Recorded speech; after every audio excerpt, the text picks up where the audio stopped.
নমস্কার।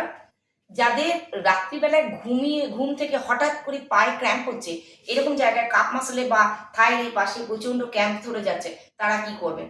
আমাকে অনেক বন্ধু জানিয়েছেন তাদের এই ক্র্যাম্পের সমস্যা হঠাৎ করে হচ্ছে। তো তাদের জন্য বলি, দেখুন আপনাদের করতে হবে স্ট্রেচিং এক্সারসাইজ।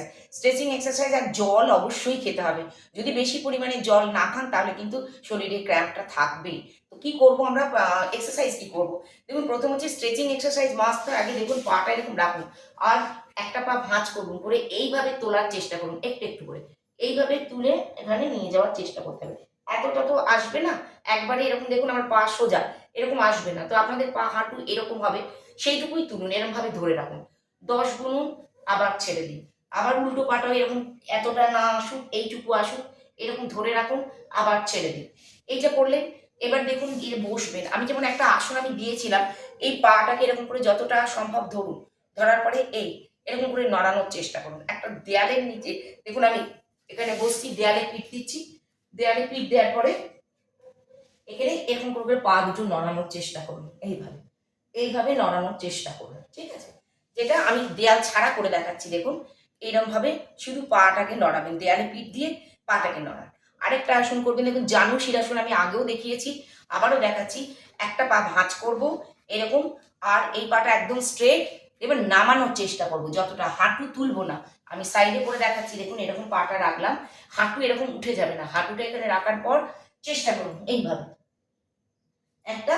আর একটা আসন করবেন কিরকম, দুটো হাত এরকম করে মুঠো করে নিন, বা একটা তোয়ালের এই গোড়ালি আমাদের হাঁটুর নিচে দিন। দেওয়ার পরে দেখুন পাটাকে একটু তুলে এরকম তুলুন, তোলার পর টান। দেখুন আমার গোড়ালিটা উঠিয়ে দিয়েছি, চেপে ধরে রাখছি। 10 গুনবেন, ছেড়ে দেবেন। আবার গোড়ালিটা বাইরের দিকে ঠেলুন, 10 গুনবেন, আবার ছেড়ে দেবেন। এরকমভাবে ধরে রাখুন। 1 2 3 এইভাবে 10 গুনুন, ছেড়ে দিন। আবার এরকমভাবে গোড়ালিটা বাইরের দিকে ঠেলুন, আবার ছেড়ে দিন। এই আমি হাতের মুঠো করেছি, করে এখানে দিয়েছি। আপনাদের হয়তো আসবে না, সেক্ষেত্রে আপনারা একটা তোয়ালে দিয়ে দিন, দিয়ে প্রথম এরকম করে ঝুঁকে পাটা তুলুন। আর যারা মাটিতে বসতে পারেন না, তারা কি করবেন, চেয়ারে বসে একটা একটা করে পা তুলুন। এইভাবে তুলে টান করে ধরুন, আবার ছেড়ে দিন। আবার এইভাবে তুলুন, ছেড়ে দিন। চেষ্টা করুন দুটো পা এইভাবে টান করুন।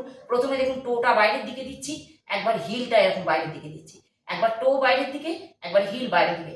10 10 করে গুনুন, গুনে করতে থাকুন। আশা করি এই কটা করলেই কিন্তু আপনাদের ওই হঠাৎ করে ক্র্যাম্প হওয়া এই জিনিসটা একেবারেই চলে যাবে। আবারও বলবো, তার সঙ্গে সঙ্গে কিন্তু জলের পরিমাণটা আপনাদের ঠিক রাখতে হবে। শরীরে যদি জলের পরিমাণ ঠিক না থাকে, তাহলে কিন্তু আপনাদের ক্র্যাম্প আসবে।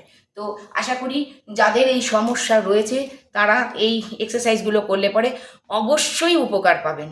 আর আপনাদের এই ভিডিওটা ভালো লাগলে যাদের এই সমস্যা আছে আপনাদের পরিচিতদের মধ্যে শেয়ার করে দিন, আর ফলো অবশ্যই করুন, পাশে থাকুন। নমস্কার।